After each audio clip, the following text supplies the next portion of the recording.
Hey guys, welcome to A Singaporean Life, the one-stop YouTube channel for all things about life in Singapore. And in today's PC building episode, we are going to be talking about shopping for your parts right here in our sunny island. I'm your host Jiala, and without further ado, let us jump right into the episode.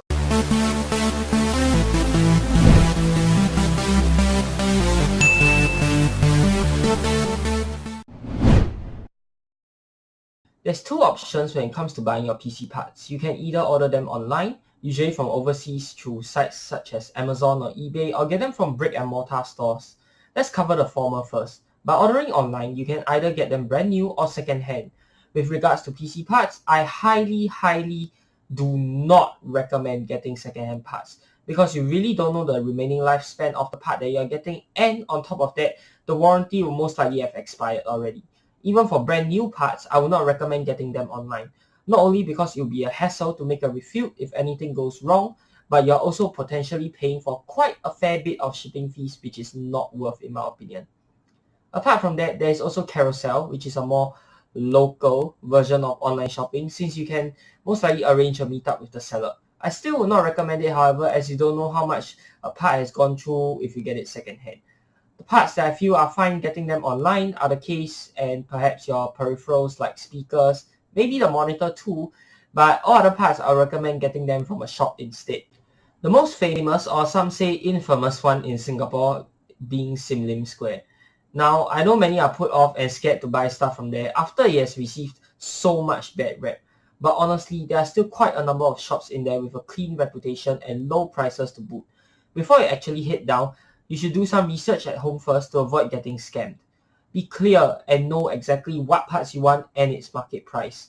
There's actually a website for Sim Lim and all its shops selling PC parts. It's simlim.sg, and you can check the prices of the parts that you want to buy before heading down. There are also updated price lists available for download from each shop's Facebook page or Hardware Zone forums. After doing a bit of research myself, there seems to be two shops which are highly recommended, and they are PC Themes and Trade Pack. I've read online that newbies should head over to PC Themes as they are not only really friendly, but also offer advice on your build. Trade Pack, on the other hand, are known for having the lowest prices in all of Sim Lim Square if you know your stuff and are good at bargaining. With all that being said, let us head down and start doing some shopping.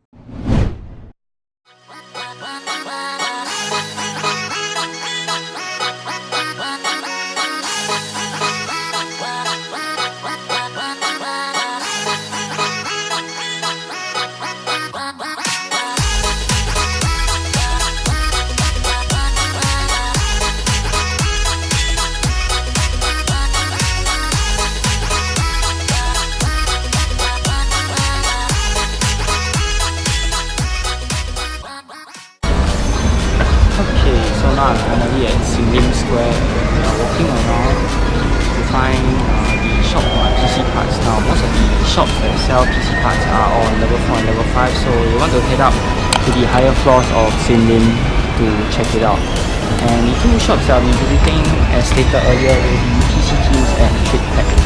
So there's one here on the 4th floor, I can't remember which one it is. So yeah. Okay, so I just got the brochures, one from Fuwell and one from PC Themes. May check out Sidomine as well, I don't know, but I'm going up towards the top floor now where Trade Pack is. So you can actually get all the updated price list on Hardware Zone forums, but I'm going to get all of them because just to see if there are any updates on the price and calculate out which one is the cheapest, and then we'll head to the shop and check it out. So yeah.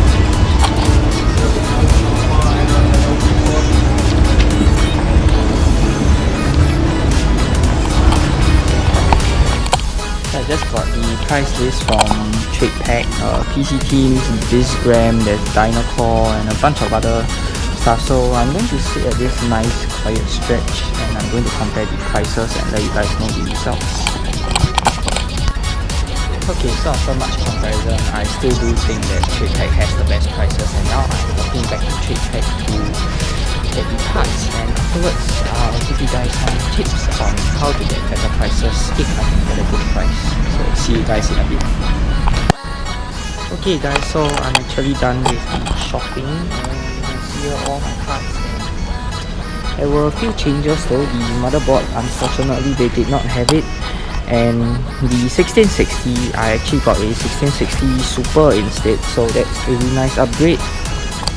What other changes are there? Let's see. The power supply, they didn't have the EVGA one, so I got the Cooler Master 650 watt instead. And the motherboard, yep, I already mentioned that. So that's basically all of the changes, and I paid a grand total of 1382 Sing dollars for it, so that's a pretty good deal in my books. 1382 Sing dollars for all the parts alone with the speaker. That's without the monitor but with the casing as well, so really nice. And yeah, gonna start my journey home now.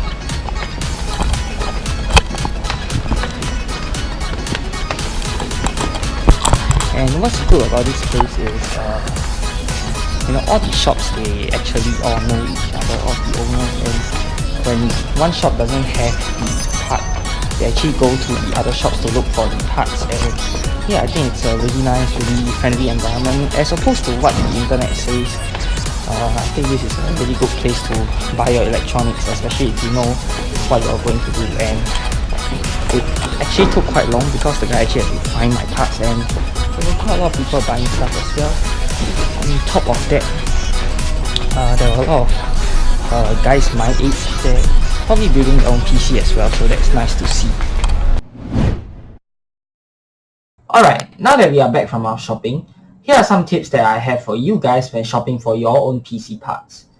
Firstly, research is key. Knowing the rough market price for each part ensures that you don't get scammed and pay a higher price than what the part is actually worth. Shopkeepers are also less likely to quote you a higher price if they see that you know your stuff. So make sure you learn everything that there is about PC building before heading down. On top of that, have a clear idea of what parts you want instead of deciding on the spot, because there is a good chance that they might recommend you a more expensive but not necessarily better part for your build if they see that you are undecisive. Secondly, be flexible when it comes to your PC parts. I know this sounds contradictory to the last part of my first point, but hear me out first.